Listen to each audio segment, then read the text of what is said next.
So yun mga boss, meron na naman tayong project ngayong araw. Ang pyesa natin is si Sus. Ay, sa side ba? Sus. Tapos dito natin siya ilalagay kay boss. Yan. Bale, nagbabad muna tayo ng numbing rim kasi first time ni boss na magpapatato ng malaking pyesa. Kaya yan, ready na boss? Oo. Okay na. Thank you.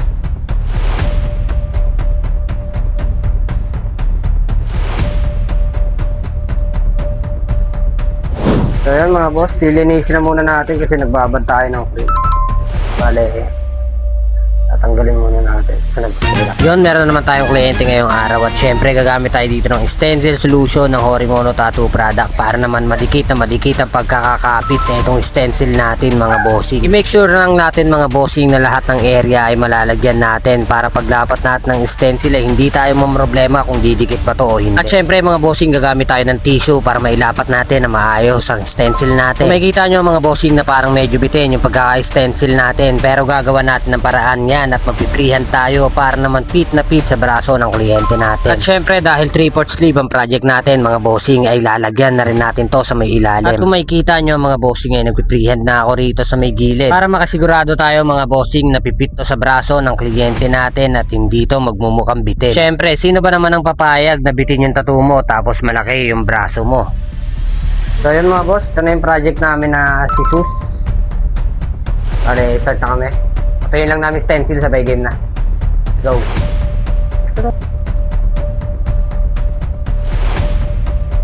So yun mga bossing, halos nakaka-report na tayo dito. Bale, tinatrabaho na natin mga bossing yung nasa side part ni sir. Bale, pinupuno na lang natin to mga bossing para fit na talaga siya sa braso ng kliyente natin. By the way mga bossing, gumamit nga pala tayo dito ng 17 round magnum ng premium Artec cartridge. At gumamit rin tayo dito mga bossing ng 9 round magnum at isang 5RL. At sa ink naman na ginagamit natin mga bossing ay gumamit tayo dito ng Artec ink. Syempre mga bossing, nag-mix tayo dito ng sarili nating mix ng black and gray. By the way mga bossing, meron pala tayong promo ngayon. Ang promo natin ngayon mga bossing ay meron tayong 15k full sleeve mga bossing. Hindi po wraparound yun mga bossing ha. Bale, outer part lang po. Limited slot lang po to mga bossing. Kaya naman ano pang inaantay nyo, mag-avail na kayo ng 15k full sleeve promo natin mga bossing ko. At iniimbitahan ko nga pala kayo mga bossing na lumahok sa aming online tattoo competition na gaganapin ngayong April 5 na pinamagatang Tintalas Online Tattoo Competition. Marami tayong pamimigay na freebies mga bossing, galing yon sa mga sponsor natin. Kaya naman mga bossing, ano pang inaantay nyo, sumali na kayo sa aming Tintalas Online Tattoo Competition. At isa pa mga bossing, napakaganda rin ng trophy natin. Talaga namang hindi namin tinipid tong competition na to para naman sa mga manlalaro, para mas lalo silang ganahan mga bossing. At yun mga bossing, sa part na to nag-highlights na tayo. Napuno na natin yung braso ng bossing natin. Grabe, nakakabilib yung mga gantong kliyente na kayang tumapos ng isang session. Ito yung mga masasarap tatuan, yung mga hindi umiinda. Kasi mga bossing, kapag nakikita akong nasasaktan na yung kliyente, parang halos ayoko nang ituloy. Parang ako rin kasi nakakaramdam ng sakit na nararamdaman nila. Pero hindi natin pwedeng putulin yon dahil kailangan natin tapusin yon kasi trabaho natin yon mga bossing. At yun mga bossing, tapos na tayo. Syempre gagamit tayo ng sponsor natin, ang Horimono Tattoo Foaming Soap. Syempre pagkatapos natin to lagyan ng bula ay wawash-washin na natin to para naman malinis at matanggal yung excess ink na nakadikit sa balat ng kliyente natin. At ito na nga yung finished product natin mga bossing. Tignan nyo naman, napakalinis niya.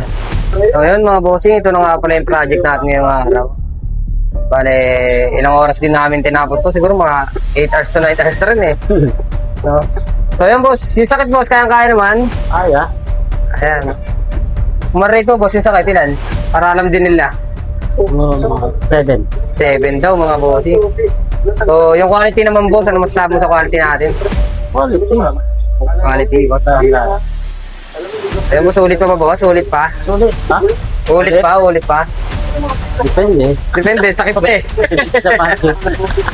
So yung bossing, salamat ha. Okay. Thank you boss. Siyempre ano pa bang gagawin? Bigyan ng montage yan.